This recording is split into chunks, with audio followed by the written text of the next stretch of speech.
खबरों के निष्पक्ष विश्लेषण के लिए सब्सक्राइब करें Jantantra TV and press the bell icon. Never miss any update. नमस्कार, आप देख रहे हैं जनतंत्र टीवी। आपके साथ मैं हूं अंशिका पाठक। बुलेटिन की शुरुआत करेंगे बड़ी खबर के साथ, जहां उत्तर प्रदेश के औरैया में भीषण सड़क हादसा हुआ है। इस हादसे में 24 मजदूरों की मौत हो गई है, जबकि 38 से ज्यादा मजदूर घायल हुए हैं, जिन्हें इलाज के लिए जिला अस्पताल में भर्ती कराया गया है। गंभीर रूप से घायलों को सैफई रेफर कर दिया गया है। दर्दनाक हादसे के बाद जिले के वरिष्ठ अधिकारी भी मौके पर पहुंच गए हैं। जानकारी के मुताबिक ये दर्दनाक हादसा हाईवे पर किनारे खड़े ट्रॉली में डीसीएम के टकराने से हुआ है। डीसीएम में मजदूर सवार थे। टक्कर इतनी जबरदस्त थी कि हादसे के बाद दोनों गाड़ियां पलट गईं। मौके पर राहत और बचाव कार्य का काम जारी है। पुलिस हादसे में मारे गए लोगों की शिनाख्त करने की कोशिश कर रही है। तस्वीरें आपको हम दिखा रहे हैं उस वक्त की जब घायल मजदूरों को अस्पताल पहुंचाया जा रहा था। और एक काला गाड़ी थी जैसलमेर जो है, जिसमें ज़्यादा लोग थे जैसलमेर, और दूसरे में डीसीएम थे। ज़्यादा जो कैजुअलिटी की बात आई है, जो ताला में लोग थे जाते हैं, उन्हीं में से जाते हैं 24 लोग को भी सूचना है जैसलमेर की। और लगभग 15 लोग जाते हैं सैफई इटावा में जाते हैं, उनको जाते हैं, तो जो घायल हैं जाते हैं वहाँ भेजा गया। 21 लोग करीब जाते हैं अपना यहाँ औरैया में जाते हैं अस्पताल। देखिए, अब ये सब तो चीज़ें जो है हम लोग इसको देखेंगे कैसे इतने लोग जाते हैं। एक गाड़ी में थे, और जैसा संज्ञान में आ रहा है कि ये दिल्ली से चले थे जाते हैं। एक गाड़ी दिल्ली से बताया जा रहा जाते हैं, जो ये आपका डीसीएम था दिल्ली से चली थी, और दूसरी गाड़ी जाते हैं भरतपुर और जयपुर से जाते हैं। तो अन्य राज्यों से भी जाते हैं लोग, इस तरह से आ रहे हैं, इतनी संख्या में आ रहे हैं जाते हैं। ये सब हम पूरी चीज़ों को तत्काल करेंगे जिससे कि किसी भी मजदूर या किसी को दिक्कत ना हो। इन सभी बातों में जाते हैं हम आपको अवगत कराएंगे। 24 लोग तो ब्रॉड डेड आए हैं और 15 लोग रेफर हुए हैं और 22 लोग एडमिट हैं। अच्छा, ये लोग कहाँ के थे, कुछ जानकारी बताइए। ये राजस्थान से जा रहे थे, बिहार झारखंड की तरफ जा रहे थे। और अक्षय मिश्रा हमारे संवाददाता हमारे साथ जुड़ गए हैं ज्यादा बातचीत के लिए, उनसे हम बातचीत करेंगे। अक्षय, औरैया में दर्दनाक सड़क हादसा हुआ है, 24 मजदूरों की मौत हुई है और 38 से ज्यादा लोग घायल हैं। सबसे पहले क्या जानकारी मिल रही है पूरे मामले को लेकर, क्या ताजा अपडेट है? जी बिल्कुल, देखिए जो ये सड़क हादसा हुआ है इसमें 24 लोगों की मौत हुई है और लगभग 40 लोग इसमें जख्मी हुए हैं, जिसमें से 22 लोगों को ज्यादा गंभीर घायल हैं, जिनको सैफई रेफर किया गया है। फिलहाल पूरे मामले पर सीएम योगी लगातार अपडेट लिए हुए हैं जिला प्रशासन से, और जो अभी सूचना आ रही है कि सीएम योगी ने जो यहाँ के एसपी है उनसे इस पूरे मामले को लेकर स्पष्टीकरण मांगा है। और जो बॉर्डर के दो थानाध्यक्ष हैं और या जो बॉर्डर है, दोनों थानाध्यक्षों को निलंबित की कार्रवाई की गई है। और लगातार जो प्रशासन है, जो मृतक है, मृतक के घर वालों से संपर्क करने की कोशिश की जा रही है, जिसमें से अभी तक 16 जो मृतक मजदूर हैं उनके परिवार वालों से संपर्क बनाया जा चुका है। प्रशासन ने संपर्क कर लिया है, उनको यहाँ पर लाने की कोशिश की जा रही है। और बाद बाकी जो अभी जिनकी शिनाख्त नहीं हो पाई, उनको जो यहाँ के कंट्रोल रूम है, कंट्रोल रूम लगातार मैं आपको बीच में रोकना चाहूंगी। योगी आदित्यनाथ का क्या कुछ कहना है, आपको सुनाते हैं। तो टीम 11 की ये बैठक चल रही है, ये बेहद ही महत्वपूर्ण तस्वीर आपको हम दिखा रहे हैं कई मायनों में, क्योंकि लगातार देखिए मजदूरों को लेकर जैसी खबरें सामने आ रही हैं उसको लेकर योगी आदित्यनाथ ने सुबह ही ये ट्वीट किया था कि जो मजदूरों की मौत हुई है वो बेहद ही दुखद है, परिवार के साथ हमारी संवेदनाएं हैं। और उसके बाद ये मीटिंग कई मायनों में खास हो जाती है, क्योंकि लगातार हर जिले के अधिकारी से बातचीत किया जा रहा है और अपडेट लिया जा रहा है कि इनके जिले में कितने मजदूर अब भी मौजूद हैं और कितनों को उनके घर पहुंचाना है। तो टीम 11 की ये बैठक है और इस बैठक में राशन पानी से लेकर लॉकडाउन से लेकर मजदूरों से लेकर किसानों तक के मुद्दे के बारे में चर्चा की जाती है।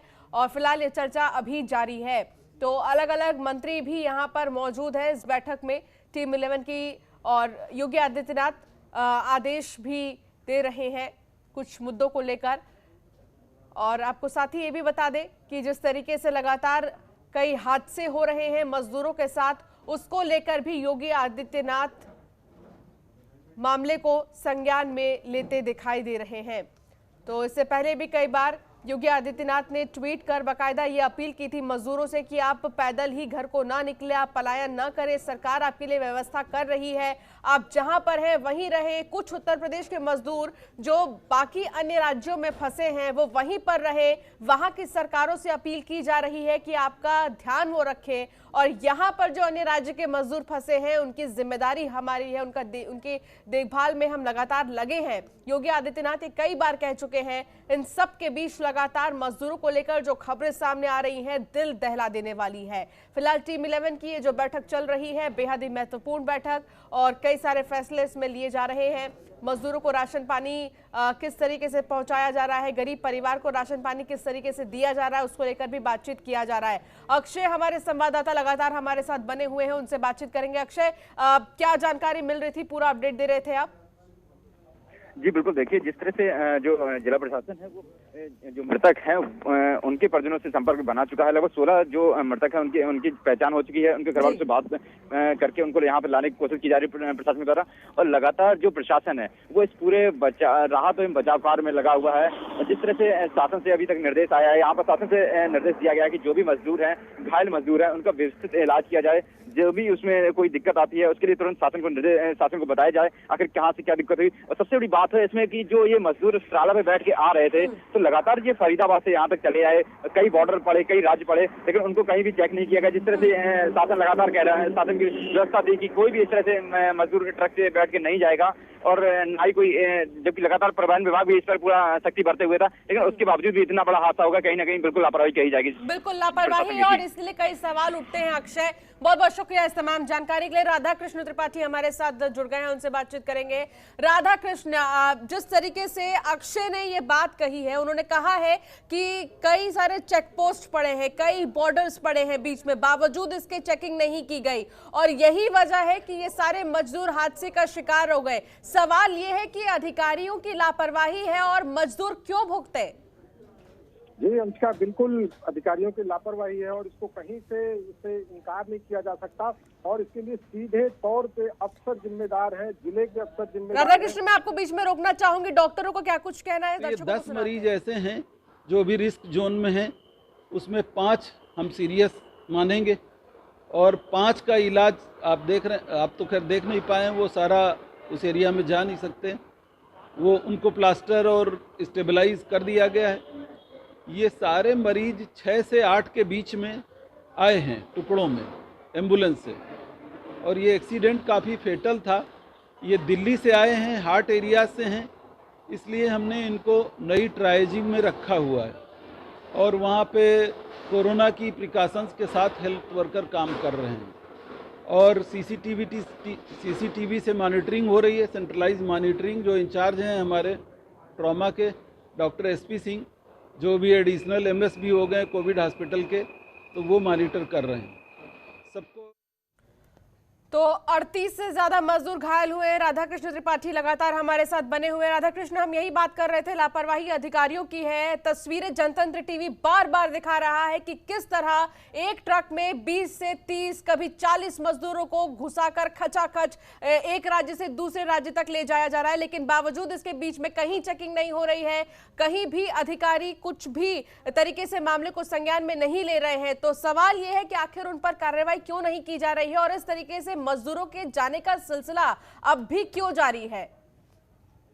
आपको एक अपडेट, मुख्यमंत्री योगी आदित्यनाथ ने ये फैसला लिया है कि जो मजदूर इसमें जिनकी जो खत्म हुए हैं, जिनकी मृत्यु हुई है, उनको 2-2 लाख रुपए मुआवजा, और जो गंभीर रूप से घायल हैं उनके लिए 50-50 हजार रुपए उनके परिवार के लोगों को मुआवजा और जो इलाज का खर्च दिया जाएगा। दूसरी चीज, कार्रवाई की बात जब आप करें, कार्रवाई के बारे में अपडेट कर दूं कि मुख्यमंत्री ने एक तो जो बॉर्डर के थाने थे जहां पे ये दुर्घटना हुई है, उन दोनों बॉर्डर के थानों को, थाना अध्यक्षों को निलंबित कर दिया है। दूसरी चीज, जो मथुरा का कोसी कला है, जहां जो बॉर्डर का थाना है जिधर से ये ट्रक आए, उस थाना अध्यक्ष को निलंबित कर दिया गया है। आगरा का फतेहपुर सीकरी, जहां से ट्रक इंटर हुए, जिधर से गुजरे, उस थाना अध्यक्ष को निलंबित कर दिया गया। इसके अलावा SP Auraiya, SSP Agra, IG zone Agra, ADG zone Agra, इन सब से स्पष्टीकरण मांगा गया है। इसके अलावा डिप्टी SP और ASP स्तर के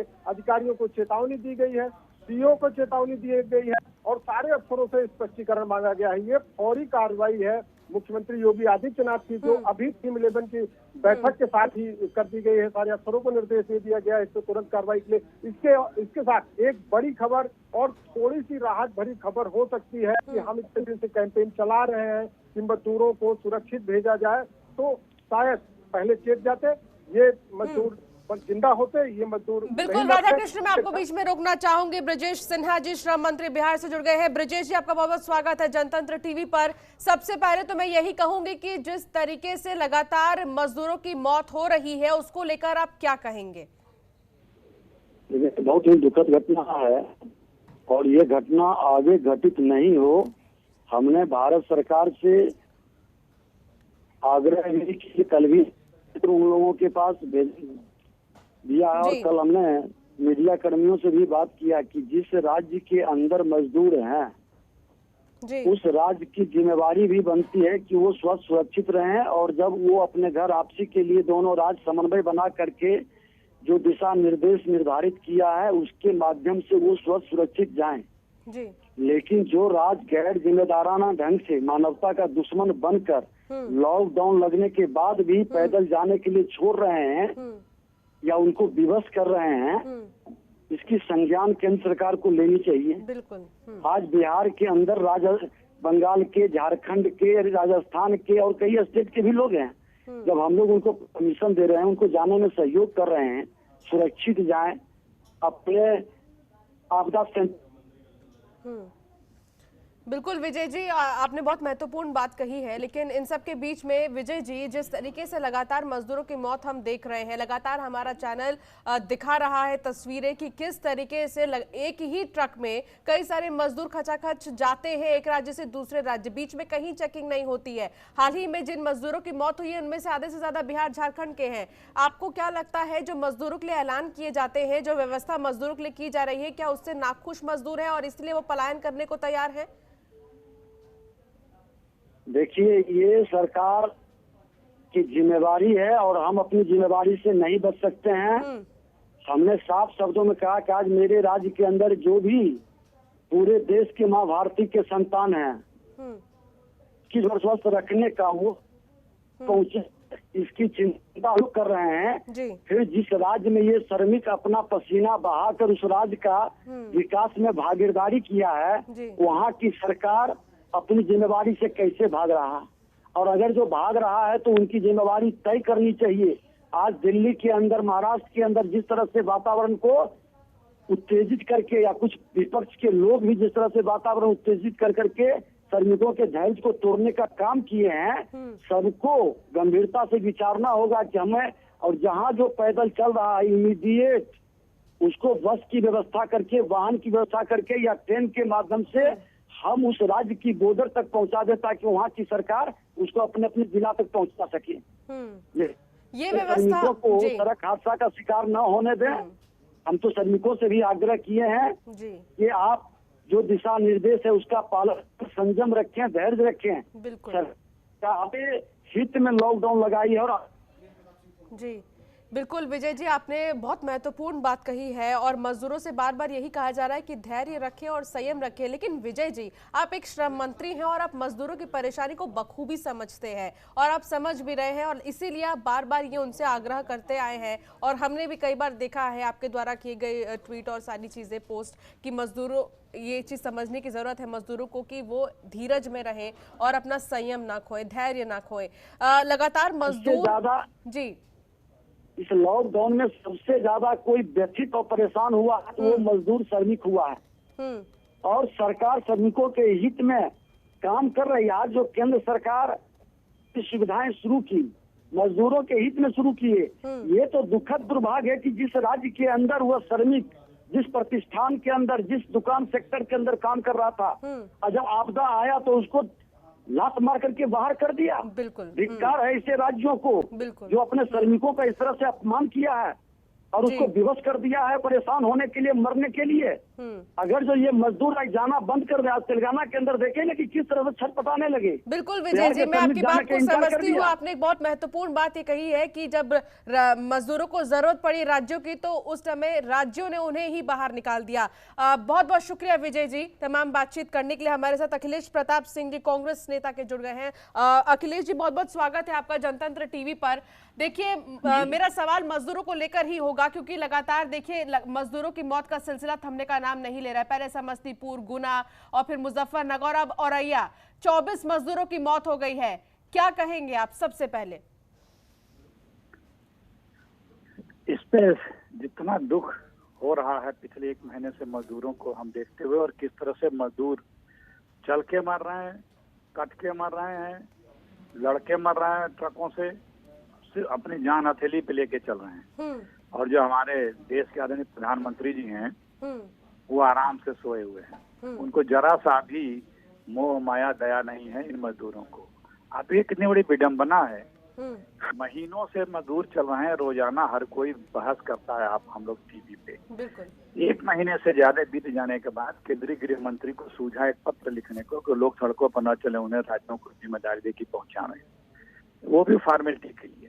1 महीने से पूरा देश दुखी है, बेघ्न है, मर्माहत है, लेकिन सरकार के प्रधानमंत्री जी बोलते भी हैं और इसका जिक्र तक नहीं करते, इनकी कोई व्यवस्था तक नहीं करते हैं। अखिलेश जी, मैं आपको बीच में रोकना चाहूंगी। डिप्टी सीएम दिनेश शर्मा का क्या कुछ कहना है इसी मामले पर? हमारे दर्शकों को हम सुनाते हैं और फिर लगातार मैं आपके पास आऊं। मैं श्रमिकों से बार बार अपील करूंगा, माननीय मुख्यमंत्री जी भी अपील कर रहे हैं कि संयम रखें और उनके यथास्थान पर पहुंचाने की पूरी व्यवस्था सरकार कर रही है। 200 बसों को जिलाधिकारियों के सुपुर्द करके रखा गया है कि सुरक्षित इनकी जो वापसी है वो सुरक्षित हो सके, उसके सारे प्रबंध किए गए हैं। लेकिन ये हादसा वास्तव में दुखद है। माननीय मुख्यमंत्री जी ने संज्ञान में लेते हुए त्वरित कार्रवाई की है कि बॉर्डर के दोनों जो एसएचओ थे उनको निलंबित किया है। साथ में जो मथुरा जिधर से होके आए थे, मथुरा आगरा के एसएसपी और एएसपी और एडी जोन से आगरा के, उनसे स्पष्टीकरण मांगा गया है। और इस चीज़ को संज्ञान में लेते हुए मुख्यमंत्री जी ने 2-2 लाख रुपए जो मृतक हैं उनको और 50-50 हज़ार रुपया जो घायल हैं उनके परिजनों को उपलब्ध कराने की भी सिफारिश की है।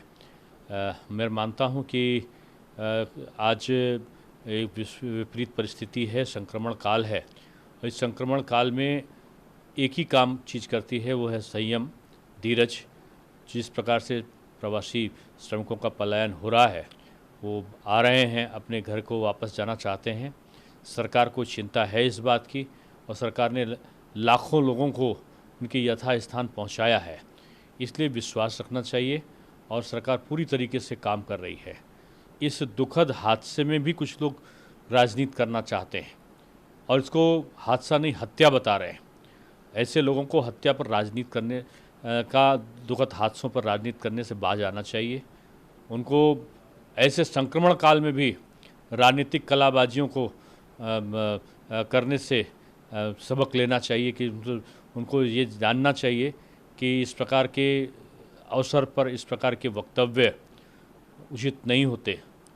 लेकिन मुझे अफसोस है कि विपक्ष के कुछ लोग, कुछ बड़े नेता मरने पर भी लोगों के राजनीति करते हैं। दुखद हादसा है, उस पर शोक प्रकट करना चाहिए, और दुखद हादसा के बजाय उस पर राजनीति करना मैं समझता हूँ ठीक नहीं है।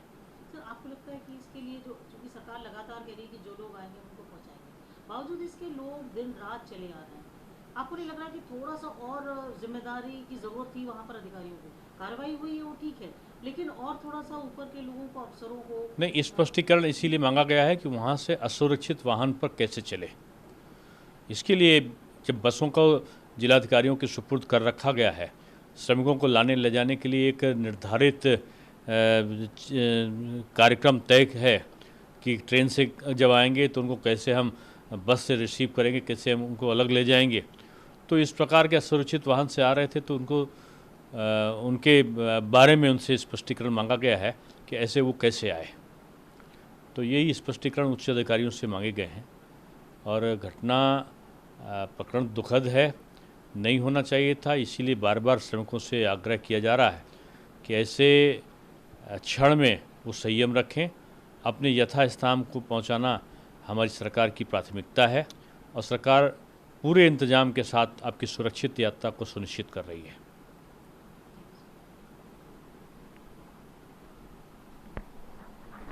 डिप्टी सीएम को आप सुन रहे थे, दिनेश शर्मा को, जहां उनका ये कहना है कि विपक्ष लगातार राजनीति करने की कोशिश कर रही है। राधा कृष्ण हमारे साथ जुड़े हुए हैं, उनसे बातचीत करेंगे।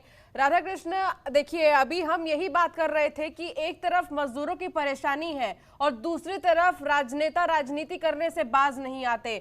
और यही देखिए, दिनेश शर्मा ने एक तरफ तो संवेदना जताई तो दूसरी तरफ उन्होंने ये कहा कि विपक्ष जो है वो लोगों के मरने पर राजनीति कर रहा है और ये दुखद है। तो सवाल ये है कि आखिर मजदूरों की परेशानी को कौन सुनेगा? ये राजनीति तो बहुत तेज हो गई है। तो इस घटना के बाद जब संवेदना होनी चाहिए थी, जब उनके बचाव के लिए चीजें होनी चाहिए थी और जिस तेजी से होना चाहिए, उसके बजाय राजनीति शुरू हो गई है।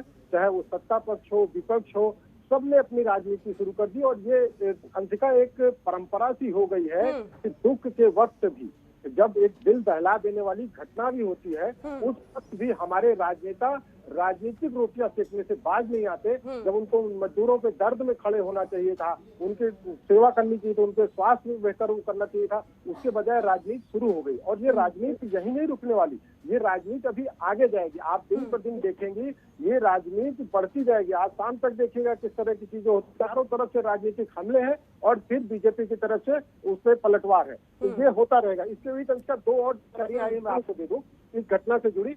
एक तो मुख्यमंत्री ने आदेश दे दिया है कि जो दोनों ट्रक के मालिक हैं उनके खिलाफ हत्या के प्रयास का मुकदमा दर्ज किया जाए और ट्रक को कब्जे में ले लिया जाए, सीज कर दिया जाए।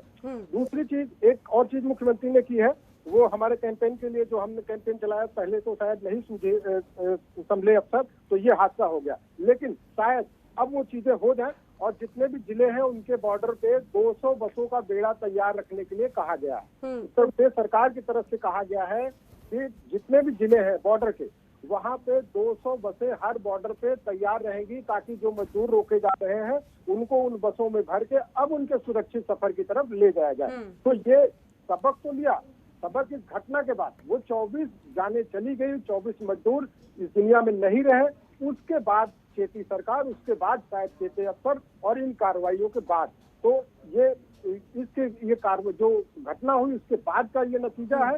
और शायद देर आए दुरुस्त आए, हो सकता अब भी बिल्कुल। और सरकार की तरफ से लगातार अब देखा जा रहा है कि सरकार एक्शन में आ गई है। लगातार जो मजदूरों की मौत हो रही है। राधा कृष्ण, बहुत बहुत शुक्रिया इस तमाम जानकारी के लिए। और इसी के साथ बुलेटिन में फिलहाल इतना ही। आप देखते रहिए जनतंत्र टीवी। नमस्कार। खबरों के निष्पक्ष विश्लेषण के लिए सब्सक्राइब करें Jantantra TV and press the bell icon. Never miss any update.